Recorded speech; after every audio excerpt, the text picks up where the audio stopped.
students, I hope you all are doing fine. Welcome to SR Study. Myself, Soumya Mishra, your guide for English literature and language. तो सबसे पहले तो start करने के पहले आप लोग को एक कॉन्सेप्ट मैं बताती हूँ जिसको हम लोग कहते हैं डर। इस वक्त सबके अंदर होगा, किसी ना किसी के अंदर बोर्ड एग्जाम का होगा, किसी ना किसी के अंदर पढ़ाई के लिए होगा, किसी को मम्मी से डर लगता है, किसी को पापा से लगता है, किसी को हाइट से लगता है, किसी को पानी से लगता है। तो डर एक ऐसी चीज़ है ना जो हर एक इंसान के अंदर रहती ही रहती है, किसी ना किसी का डर रहेगा ही रहेगा, बिना डर के लाइफ में जीना पॉसिबल ही नहीं है। तो बस आज हम उसी डर के बारे में बात करने वाले हैं। हाँ, बट हम लोग थोड़ा-सा इमोशनल एस्पेक्ट नहीं लेने वाले हैं, यहाँ पे हम लोग एक फ़ोबिया के बारे में बात करने वाले हैं जिसको हम लोग कहते हैं हाइड्रोफ़ोबिया।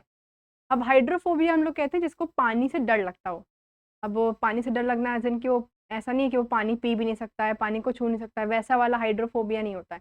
हाइड्रोफ़ोबिया बेसिकली होता है जब आपको पानी में डूबने से मतलब बहुत ज़्यादा पानी देख के बहुत जब डर लगने लगे, उसको हम लोग बेसिकली हाइड्रोफ़ोबिया कहते हैं। तो यहाँ पे जो ऑथर हैं, वो भी थोड़ा-सा पानी से डरते हैं और वो कैसे अपने फ़ियर को ओवरकम करते हैं और कौन-कौन सी चीज़ें वो क्या कहते हैं अपने लाइफ़ में अप्लाई करते हैं जिसकी वज़ह से उनका जो फ़ियर है वो ओवरकम हो पाता है। तो चैप्टर का नाम है डीप वाटर।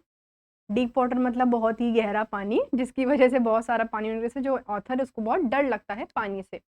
अब ये जो चैप्टर है वो एक्चुअली में इट्स एन एक्सर्प्ट। तो पहले हम थोड़ा-सा बेसिक इन्फॉर्मेशन ले लेते हैं, आइडिया ले लेते हैं चैप्टर का, उसके बाद हम लोग इस चैप्टर को स्टार्ट करेंगे फाइनली। मैं थोड़ा-सा ऐसे आ जाती हूँ ताकि आप लोग को प्रॉब्लम ना हो। Deep water is an excerpt from excerpt का मतलब होता है पार्ट, ठीक है?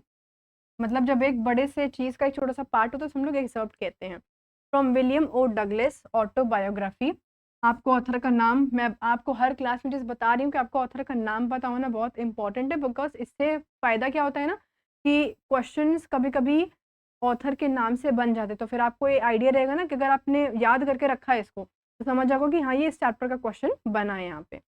ऑटोबायोग्राफी का मतलब होता है आत्मकथा। मतलब जो विलियम डगलस है उन्होंने एक आत्मकथा लिखी थी जिसका टाइटल है of main and mountains. Again basic information मैंने आपको स्टार्टिंग से बताया, आपको याद रखने की ज़रूरत बहुत ज़्यादा ही है। तो यहाँ पे उन्होंने अपनी ऑटोबायोग्राफी लिखी थी, उसमें से एक छोटा-सा पार्ट जो है वो ये चैप्टर है। The story revolves around Douglas childhood experience with fear and his eventual Triumph. अब यहाँ पे उसको चाइल्डहुड मतलब बचपन से ही एक डर सा बना था और इवेंचुअली मतलब gradually time to time change होने के बाद वो कैसे उस अपने डर पे जीत पाता है, मतलब अपने कैसे वो डर को अपने ओवरकम कर पाता है, ये जो पूरी स्टोरी है ये आपको देखने के लिए मिलने वाली है। अच्छा, स्टार्ट करने के पहले मैं आपको चीज़ बहुत ही क्लियरली ये चीज़ बता देना चाहती हूँ, मैंने आपको बताया भी है पहले भी, बट अगेन मैं बताती हूँ कि आपके सिलेबस में जितने भी चैप्टर्स अवेलेबल हैं, जितने भी चैप्टर्स मैंने आपको स्टार्टिंग से बताया कि एक ऐसी कोई ना कोई थीम होगी जो आपके प्रैक्टिकल और रियल लाइफ में अप्लाई होने वाली चीज़ होगी ही होगी। बिकॉज़ आपको मैंने वापस से मैं इसको बता भी रही हूँ कि आपके करिकुलम में चैप्टर जो हैं वो ऐसे ही नहीं डाल दिए गए हैं, एंटरटेनमेंट पर्पज़ के लिए नहीं डाले गए हैं, कोई ना कोई रीज़न है उसका, इसीलिए आपको ये चैप्टर जो है वो देखने को मिलेगा। जैसे कि अभी आप लोग ने हल्का-सा समझ में आ ही गया होगा आप लोग को कि अपने डर को ओवरकम कैसे करना है, उसको फेस कैसे करना है, फेस करना है कि नहीं करना है। ये जो सारी चीज़ें होती हैं ना, डेवलप होती हैं आपके, अभी तुम लोग के मन में ज़्यादा होता होगा। क्योंकि अभी आप लोग की जो एज चल रही है इस वक़्त, तो होता है ना कि एग्ज़ाम्स आने वाले हैं, फिर कुछ-कुछ क्या कहते हैं फ्रेंडशिप वाली प्रॉब्लम स्टार्ट हो जाती है, फिर घर वाले नहीं समझ रहे हैं, तो बहुत ज़्यादा प्रेशर क्रिएट हो जाता है इस टाइम पे। तो उस चीज़ को फेस कैसे करना है, हैंडल कैसे करना है, ये सारी चीज़ें भी आप लोग को समझ में आएँगी इस चैप्टर के through. The narrative is deeply personal and reflective. Again जो नैरेटिव है बहुत रिफ्लेक्टिव और पर्सनल लेवल पे है, highlighting the psychological journey of overcoming a deep seated fear of water. Psychological journey का मतलब क्या होता है? अगर मैं आपको आसान भाषा में बताऊं तो होता है ना कि सब कुछ दिमाग का खेल है, अपने दिमाग से निकाल दो तो वो चीज़ आपको दिखना फिर होना बंद हो जाएगी। मैं आपको एक एग्जाम्पल के थ्रू बना बताती हूँ। Again I come to my drawing portion. बहुत लोगों को एग्जाम्पल लेते हैं हम लोग हाइट का। चलो हम लोग हाइट का एग्जाम्पल ले लेते हैं। हाइट का हमने एग्जाम्पल लिया। फॉर एग्जाम्पल मान लीजिए कि आप लोग वाटर पार्क वगैरह गए होंगे, तो वहाँ पे ऐसा होता है ना कि वो ऐसा प्लेट टाइप का होता है, वहाँ पे खड़े होते हैं तो फिर हम लोग स्विमिंग पूल में कूदते हैं, वो वाला समझ लेते हैं, बट वो थोड़ा सा हाइट पे है। मान लो कि ये ऐसा प्लेट बना है और यहाँ पे नीचे आपका ये स्विमिंग पूल है। ड्राइंग के साथ again I am telling you please manage कर लीजिएगा, क्योंकि मेरी कुछ खास ड्राइंग है नहीं। और यहाँ पे आप खड़े हुए हैं, मैं थोड़ा सा ऐसा हो जाती हूँ, ठीक है। It seems like he is dancing, but again I know you people are so good, you will manage it. तो यहाँ से जब आप लोग कूदने वाले होंगे तो लगता है ना कि डर लगता है कि गिर ना जाए, कूदेंगे तो लग ना जाए, तो सब मन का भ्रम जिसे हम लोग कहते हैं, मन में है, मन से हटा दो, कोई दिक्कत नहीं होगी। जैसे आप लोग ने बहुत सारे लोग घोस्ट की अगर मैं बात करूँ तो भूत पिशाच पे बहुत बिलीव करते हैं जो लोग, तो कहते हैं ना कि सब तुम्हारे मन की बात है, मन से हटा दोगे तो कोई टेंशन नहीं वाली बात हो जाएगी, तुमको किसी का डर लगेगा ही नहीं लगेगा। तो बस वही वाला कॉन्सेप्ट है यहाँ पे। साइकोलॉजिकल का मतलब क्या होता है, जब आपके माइंड से कनेक्टेड कोई चीज़ होती है तो।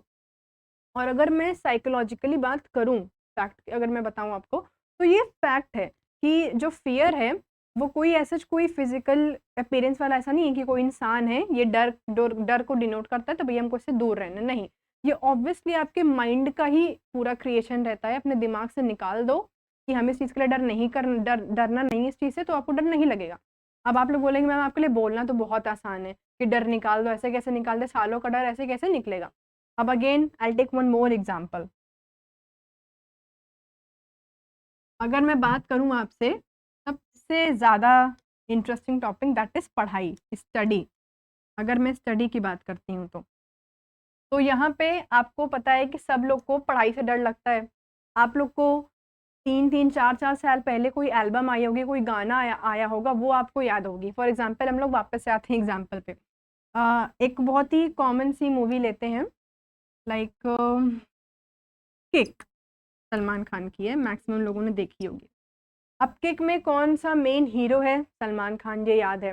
कौन कौन से गाने हैं, गाने के लिरिक्स क्या है, ये तक भी आपको याद होगा। लेकिन अभी आपने 1 महीने पहले क्या पढ़ाई करी ये आपको नहीं याद होगा। क्यों? क्योंकि भाई पढ़ाई से डर लगता है, मुझे पढ़ना पसंद नहीं है, मन में है। जब आप कोई भी काम कर रहे हो उसको इतने मन से करो, इतने ढंग से करो कि उस चीज़ में आपको इंटरेस्ट आने लगे।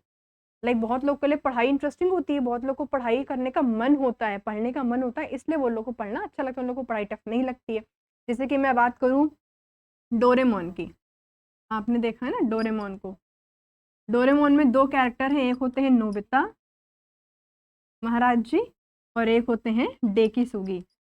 अच्छा, अगर नाम की स्पेलिंग गलत होगी तो प्लीज़ मुझे माफ़ करिएगा, because I am not a Japanese, तो आई डोंट नॉट नो कि स्पेसिफिकली इसकी स्पेलिंग क्या है। मुझे नोबिता की आती है तो मैंने नोबिता की सही लिखी है। तो अब नोबिता और डेकी सुगी में पढ़ने वाला बच्चा कौन था? डेकी सुगी। डेकी सुगी को तो डर नहीं लगता था पढ़ाई से, लेकिन नोबिता को बहुत डर लगता था कि मेरे 0 मार्क्स ना आ जाए, मैं एग्जाम कैसे दूंगा। तो डेकी सुगी को डर क्यों नहीं लगता था? क्योंकि वो उस चीज़ को डरने दे ही नहीं रहा था, वो उस चीज़ को इंजॉय कर रहा था। होता ना, अपने डर को इंजॉय करो तो कभी भी आप लोग को डर लगेगा ही नहीं, वो चीज़ कभी आपके ऊपर हावी नहीं होगी। ये कॉन्सेप्ट है आपका पूरे चैप्टर में। तो कैसे आपको फियर को अपने ओवरकम करना है, कौन कौन सी चीज़ें आप लोग अप्लाई कर सकते हैं, ये हम लोग बेसिकली पढ़ने वाले इस चैप्टर में। तो चलिए विदाउट एनी फर्दर अडू हम लोग अपने चैप्टर को जो है वो बेसिकली स्टार्ट करते हैं अच्छे से, ठीक है। तो अगेन मैंने आप लोग थोड़ा सा ऐसे पॉइंट वाइज बनाए, बिकॉज जैसे पैराग्राफ फॉर्म में रहता है तो फिर आप लोग को थोड़ा सा बोरिंग भी लगता है, इसलिए मैंने थोड़ा सा पॉइंट वाइज क्रिएट किया ताकि आप लोग को एक बेटर अंडरस्टैंडिंग प्रोवाइड हो सके। Early childhood experience with water beach in California. अब ये जो फियर था वो डेवलप कहाँ से हुआ, इजाद कहाँ से हुआ, इनिशियल वो स्टेज कौन सा था जब उसको ऐसा महसूस हुआ कि मुझे पानी से डर लगता है। तो ये चीज़ हमने अभी इंट्रोडक्शन में पढ़ लिया कि वो चाइल्डहुड फियर था, मतलब बचपन का टाइम था। When Douglas was around 3 or 4 years old, वो 3 या 4 साल के रहे होंगे, he was knocked down by a strong wave while at the beach with his father। अब मैं आपको अगेन ड्राइंग पोर्शन पे आती हूँ। I just love this drawing portion. तो आपने देखा होगा, ऐसा मैं थोड़ा सा डिस्टिंग्विश करके बनाती हूँ, ये बीच है, ठीक है, ये पूरा आपका वाटर का पोर्शन है और ये पूरा आपका ये लैंड का पोर्शन है, ठीक। तो यहाँ पे देखो वेव्स जो होती हैं बीचेस में, आपने देखो ना वेव्स बहुत, लहर बहुत तेज तेज आती है। तो ये क्या था कि जो विलियम डगलस थे ये एकदम बीच के एज पे एकदम खड़े हुए थे जहाँ से लहर आती है, और वो 3 से 4 साल के बच्चे को क्या ही पता होगा ना कि जब लहर आ रही तो पीछे जाना है। और वो वहीं पे थे, अपने पापा के साथ गए थे बीच पे घूमने, एकदम मस्त बढ़िया आराम से। अच्छा, ये दिमाग में रखना है कि वो कहाँ पे, जगह का सेटिंग याद रखनी है आपको, तो वो कैलिफोर्निया है, ठीक है। ये अगेन आपको थोड़ा सा याद रखने की जरूरत पड़ेगी कि जो कौन सा बीच था, वो कैलिफोर्निया में एक बीच था, वहां पे वो अपने पापा के साथ गए हुए थे। और वो वेव की वजह से, अब 3-4 साल के बच्चे के लिए तो वो वेव बहुत बड़ी होगी ना, और वेव उनके ऊपर आई, जैसे जैसे वो आ रही थी उनको लगा कि भाई ये क्या हो रहा है, बहुत बड़ा तूफान आ रहा है मेरे ऊपर, तो मैं तो अब नहीं बचने वाला हूँ। ऑल दो प्रैक्टिकली ग्राउंड पे अगर मैं देखूं तो बहुत ही छोटी सी चीज है कि भैया अगर एक वेव आ रही है तो पानी है, कुछ वो डूब नहीं रहा था, वो एज पे ही खड़ा हुआ था, लैंड के पोर्शन पे ही खड़ा था। बट अगर मैं उस 4-5 साल के बच्चे के पर्सपेक्टिव से देखूं तो उसके लिए वो लहर भी, नॉर्मल सी लहर भी बहुत बड़ी लगेगी, क्योंकि वो छोटा सा बच्चा है अभी। This incident created his initial fear of water, ये सबसे पहला ऐसा इंसिडेंट था जिसकी वजह से उनको जो हाइड्रोफोबिया है वो डेवलप होने लगा था। बिकॉज उनको लगा था कि भाई मेरे ऊपर पानी आएगा, मैं सांस नहीं ले पाऊंगा, मैं ये हो जाऊंगा, वो हो जाऊंगा, इसलिए वो जो फियर है वो फाइनली डेवलप हो चुका था। तो क्वेश्चन में अगर आपसे पूछा जाता है कि सबसे पहले जो फियर डेवलप हुआ था वो कहाँ पे हुआ था और क्यों हुआ था, तो आप लोग इसका जवाब क्या देंगे कि वो बीच, कैलिफोर्निया के बीच में था। और वो उस वक्त पे 3 से 4 साल के रहे होंगे, वो अपने पापा के साथ गए थे, और वेव की वजह से उनको थोड़ा सा ऐसा फियर जो है वो डेवलप स्टार्ट हो गया था। Second traumatic incident at the YMCA pool, Yakima, Washington. अब देखो भैया, एक इंसान तो झेल नहीं पाता, इनके साथ तो 2-3 बार ही हो गया, तो फिर तो ऑब्वियस सी बात है कि इतनी इजीली इनका जो फियर है वो ओवरकम नहीं कर पाएंगे इस चीज को। अब दूसरा भी इंसिडेंट हो गया इनके साथ, पहला तो चलो हो गया था बचपन में, अब बचपन से ऑलरेडी इनके दिमाग में रखा है कि भैया मुझे बहुत डर लगता है, अब वापस से स्टार्ट हो रहा है ये चीज। एट द एज ऑफ 11, अब देखो 4 साल के बाद सीधा 11 साल के जब वो हुए थे, 5 साल बाद वापस उनके साथ ये सारी चीजें हो रही थी। Douglas decided to learn swimming at the YMCA pool in Yakima to overcome his fear. अब उन्होंने क्या सोचा कि एक काम करता हूँ, अगर जिंदगी भर मैं ऐसे पानी से डरता रहूंगा तो फिर तो हो लिया भाई मेरा, हमें तो फिर पानी छू भी नहीं पाऊंगा, दिक्कत होगी, मैं किसी बीच पे नहीं जा पाऊंगा, मैं स्विमिंग पूल में भी नहीं जा पाऊंगा। तो उनको लगा कि मुझे अब अपना जो है ना वो थोड़ा सा फियर को ओवरकम करने का टाइम आ चुका है, और अब मैं वो ना कि एकदम अब तो करके ही दिखाएंगे, अब तो हो जाएगा, आर या पार वाला सीन है। बस सेम ही वैसा कुछ डगलस भी सोच रहे थे कि अब जो है मुझे वो उसको अपने फियर को ओवरकम करना है किसी भी तरीके से। तो उन्होंने क्या डिसाइड किया कि वो YMCA पूल पे जो कि याकिमा में है, उन्होंने सोचा कि मैं यहाँ पे जाके स्विमिंग सीखता हूँ, स्विमिंग सीख जाऊंगा तो मुझे पानी का डर जो है वो पूरे तरीके से खत्म हो जाएगा। बट जितना आप लोग इतने होते ना सोचते हैं, इतने दृढ़ निश्चय होके, उतना हर बार काम हो नहीं पाता है वैसे ही। However, one day while he was sitting alone by the pool, a bigger boy suddenly threw him into the deep end. होता है ना, जैसा आपने सोचा है वैसा जरूरी नहीं कि हर बार एग्जैक्टली वैसा हो। तो वो सीखने तो गए थे वहां पे स्विमिंग पूल में स्विमिंग सीखने, ताकि वो अपने फियर को ओवरकम कर सकें। लेकिन एक बार वो पूरे वही जो YMCA पूल है वहां पे वो बैठे हुए थे अकेले, और वहां पे होता है ना वो थोड़े से बुली जो बच्चे होते हैं जो छोटे बच्चे को परेशान करते हैं, तो वहां पे एक बड़ा सा लड़का आया और उसने उसको मजे मजे में ही, अब उसको क्या पता था कि इसको एक हाइड्रोफोबिया के नाम की जो बीमारी है वो उसको हो सकती है। अब उसने मजे मजे में उसको पूल के अंदर धक्का मार दिया। अब 11 साल के बच्चे के लिए वो पूल का पानी भी बहुत ज्यादा डीप हो सकता था, ऊपर से तब जब उसे ऑलरेडी पानी से बहुत डर लगता हो। ऐसा समझो कि तुम्हें जिस चीज से डर लगता है कोई इंसान तुम्हें अनजाने में आके वहीं पे फेंक के चला जाए। तो लाइक फॉर एग्जाम्पल, आपको पढ़ाई से बहुत डर लगता है, पढ़ने से डर लगता है, पापा ने बोला कि बेटा ऐसा है कि अब तुम 2 घंटे की जगह तुम 5 घंटे पढ़ाई करो, तो क्या हालत हो जाएगी आप लोगों की, आप कहोगे इतना ज्यादा जुल्म मेरे ऊपर नहीं होना चाहिए। Douglas, unable to swim, struggled to stay afloat and nearly drowned him. अब क्या कहते हैं, भाई इंसान हाथ पैर तो चलाएगा ही, जिंदा रहने के लिए कुछ ना कुछ तो करना ही पड़ेगा। तो उसने अपने आप को एज इट इज नहीं छोड़ा, बल्कि उसने कोशिशें पहले करी स्टार्टिंग में। उसने हाथ पैर चलाए, होता ना कि अपने बॉडी को ऊपर लाना। अब ऑल दो मैंने इसमें इतना डिटेल वे में नहीं गई हूँ, बिकॉज अगेन ये थोड़ी सी मैंने बेसिक समरी प्रिपेयर करी है आप लोगों के लिए, तो डिटेल में आपको हल्का सा एक ओवरव्यू दे सकती हूँ उस चीज़ का कि वो अपने आप को ऊपर लाने की कोशिश बार बार किस तरह से कर रहा था। पहले वो अपनी बॉडी को रिलीज कर रहा था, मतलब एकदम लाइट छोड़ रहा था, और जैसे ही उसके पैर जो हैं वो स्विमिंग पूल के फ्लोर पे टच होते हैं, वो एक बारगी प्रेशर देता है, एक ऊपर की तरफ अपनी बॉडी को प्रेशर देता है। ऐसा सोचते देखो, सोचने में बहुत ही, तुम लोग अभी सोचो उस चीज को जो मैं बोल रही हूँ, वो ईजी लगेगा कि अपने बॉडी को एकदम फ्रीली छोड़ देना है।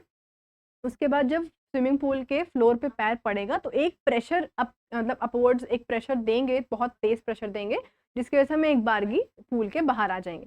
अब वही वाली बात है, सुनने में सोचने में बहुत इजी लग रहा है, बहुत आसान लग रहा है, बट जो इंसान उस वक्त वहां पे होता है उसको पता होता है कि कितना टफ होने वाली है ये चीज।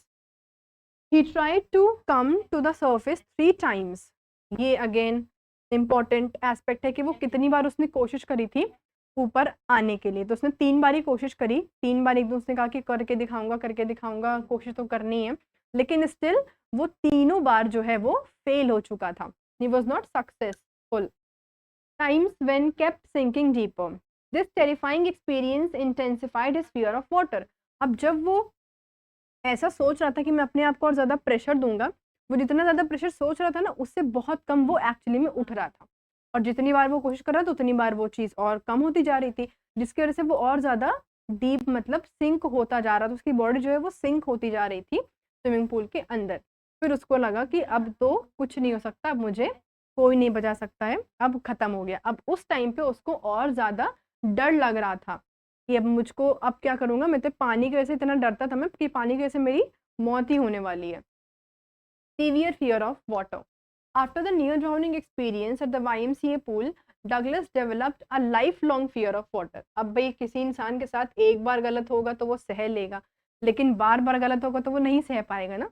तो बस वही वाली चीज़ थी कि उसको इतना डर लग रहा था। पहली बार तो कुछ इंसिडेंट हुआ, उसका डर डेवलप हुआ, लेकिन उसने सोचा कि नहीं यार, मुझे अपने डर को ओवरकम करना है।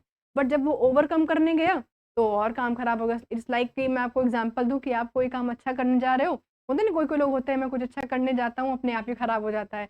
वो वाले जो लोग हैं वो उस चीज़ को कनेक्ट कर पा रहे होंगे कि सोचते हैं कि अच्छा करेंगे लेकिन काम अपने आप खराब हो जाता है। तो बस यहाँ पे भी विलियम डगलस के साथ भी एकदम ऐसी ही सिनारियो पूरा बन चुका था कि उन्होंने सोचा कि ऐसा है कि अब मुझे इस सब में नहीं पढ़ना है। और अब जो है वो उनका फियर अगर 10% था तो अब वो पहुंच के 60 to 70% फियर बन चुका था। मैं एक रेंज लेके चल रही हूँ ताकि आप लोग को एक अच्छे समझ में आ पाए। which paralyzed him from engaging in water activities like swimming, canoeing और fishing. अब उनको इतना ज़्यादा डर लग रहा था कि वो पानी से बहुत ना तो दूर दूर तक, बेटा तुम दूर से ही बात करो मुझसे, दूर ही रहो मुझसे, मुझे बिल्कुल भी तुमको टच भी नहीं करना है। तो स्विमिंग पूल हो गया, या फिर वो उनके पापा जो फिशिंग करने जाते थे, या फिर किसी भी तरीके की कोई भी एक्टिविटी होती है अगर पानी से रिलेटेड, तो वो उससे कहते थे कि भैया हमारे रास्ते और तुम्हारे रास्ते बहुत अलग अलग है, हम दोनों की मंजिलें भी अलग है, रास्ते भी अलग है, हम लोग कभी साथ साथ नहीं चल सकते हैं। Decision to overcome the fear, but eventually फिर उनको लगा कि नहीं, बहुत हुआ सम्मान, अब मैं नहीं सहने वाला हूँ, अब मुझको फाइनली अपने फियर को ओवरकम करना ही करना है। लेकिन एक यहाँ पे पॉइंट है, अगर अपने फियर को ओवरकम करना है तो मुझे एक सेफ प्लेस क्रिएट करनी है, मतलब मैं एक सेफ जगह पे रह के अपने फियर को ओवरकम कर सकता हूँ। Determine not to let the fear control his life, ये ज़्यादा इंपॉर्टेंट हो जाता है कि जब आपको कभी भी किसी चीज़ से डर लगता है ना, तो आपको पता नहीं चलेगा, बट वो अनकॉन्शियसली आपके माइंड में ही, आपको पता भी नहीं चलेगा, वो अनकॉन्शियसली आपके ऊपर हावी होने लगेगा। समझ रहे हो? जैसे कि मान लो फॉर एग्जाम्पल आपको आपकी मम्मी से बहुत डर लगता है।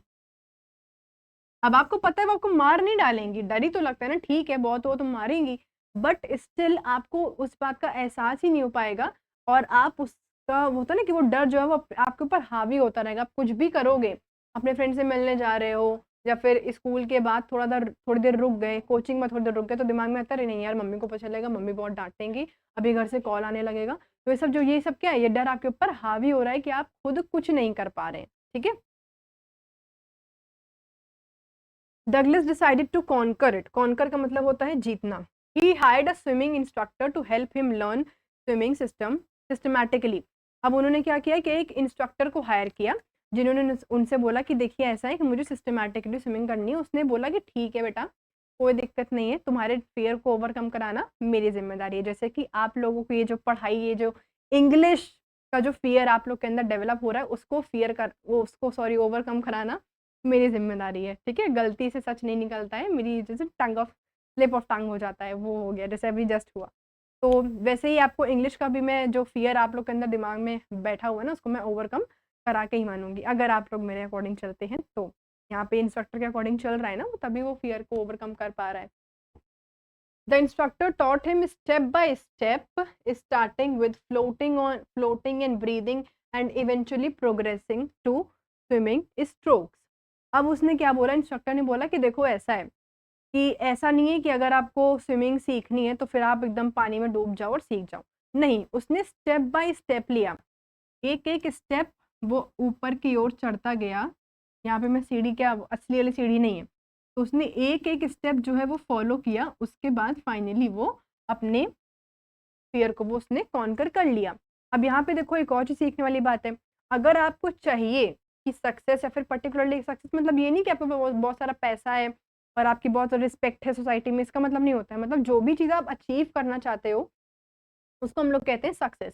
तो जब भी आप कोई भी चीज़ अचीव करना चाह रहे हो तो उसके लिए कुछ स्टेप्स लगते हैं, आपको स्टेप बाय स्टेप चलना पड़ेगा। आपके घर में स्टेयरकेस है, ऐसे तो है नहीं वो मजे मजे में, ठीक है तुम नॉर्मली 2-3 सीढ़ी चढ़ चढ़ के चढ़ रहे हो उतर रहे हो, 2-3 सीढ़ी छोड़ के, वो अलग चीज़ है।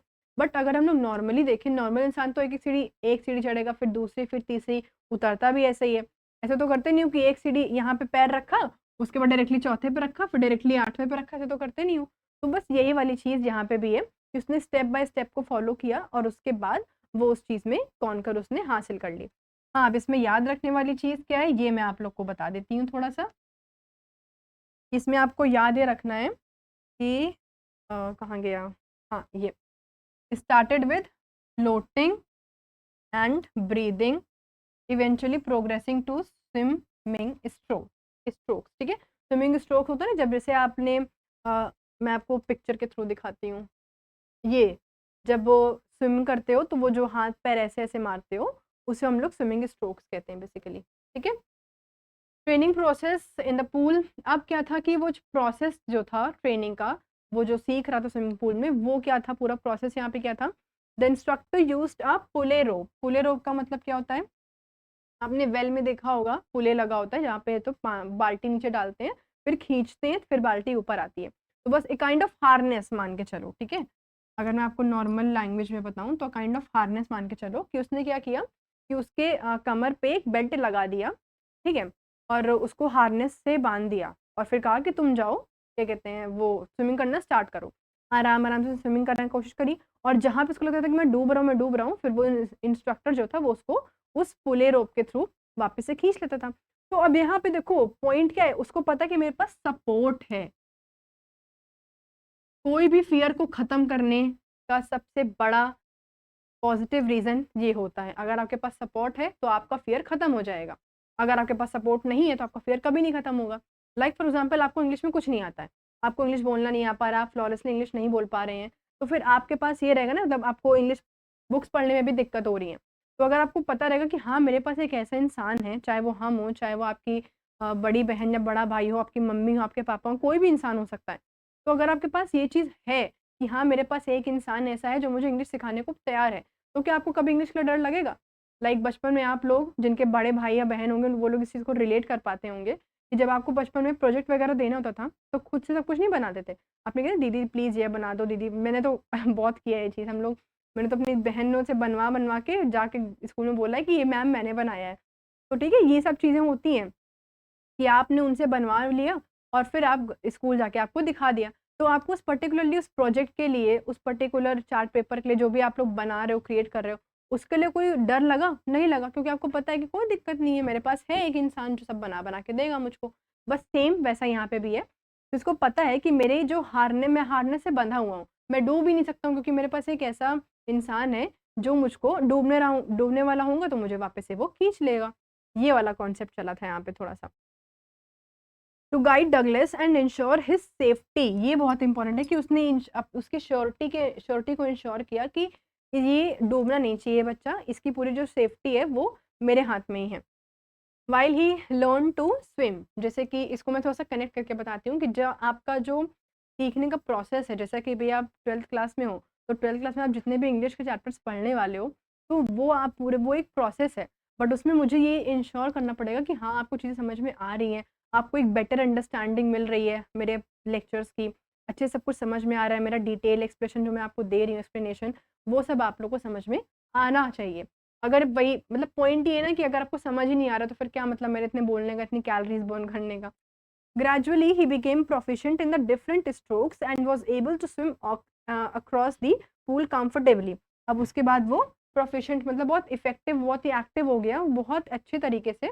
अब वो डिफरेंट स्ट्रोक्स को भी ट्राई कर रहा था, मतलब सिर्फ एक ही स्ट्रोक नहीं, अलग तरीके होता है ना कि उल्टा होके ऐसे स्विमिंग करते हैं, सीधा होके करते हैं, फिर डीप वाटर में जाके ऐसे स्विमिंग करते हैं। जितने भी अलग अलग क्राइटेरियाज होते हैं स्विमिंग करने के, वो सब में वो उस समय वो माहिर हो चुका था और अब फाइनली उसने अपने जो डर है उसको वो कॉन्कर उसने कर लिया था। However the fear still lingered psychologically. अब होता है ना कि दिमाग से अगर नहीं निकाल पा रहे हो तो फिर थोड़ी सी दिक्कत हो जाती है। तो इतना करने के बाद भी ऑल्दो वो देख रहा था कि मैं स्विमिंग कर सकता हूँ, मुझे कोई प्रॉब्लम नहीं है, मैं नहीं डूब रहा हूँ, मेरी कोई मौत नहीं हो रही है इस चीज़ से, लेकिन स्टिल उसके दिमाग में वो बात बैठ चुकी थी कि मुझे पानी से डर लगता है। कहीं न कहीं ये बात उसके दिमाग में रह जाती है। Facing the fear through practical experiences. अब उसने अपने फियर को, अपने डर को प्रैक्टिकल एक्सपीरियंस के थ्रू फेस करना स्टार्ट किया। Despite having learned swimming, Douglas still felt the residual fear of water. अब स्टिल भले उसने अच्छे से स्विमिंग सीख ली थी, लेकिन कहीं न कहीं तो ना दिमाग में वो चीज़ रह गई थी कि हमें पानी से डर लगता है, वो बात उसके दिमाग में बैठी हुई थी। To completely overcome it, he began to challenge himself by swimming in lakes and rivers. अब वो अभी तक क्या कहते हैं, स्विमिंग पूल में वो सीख रहा था, उसने स्विमिंग पूल में तो उसको सीखना आ गया था।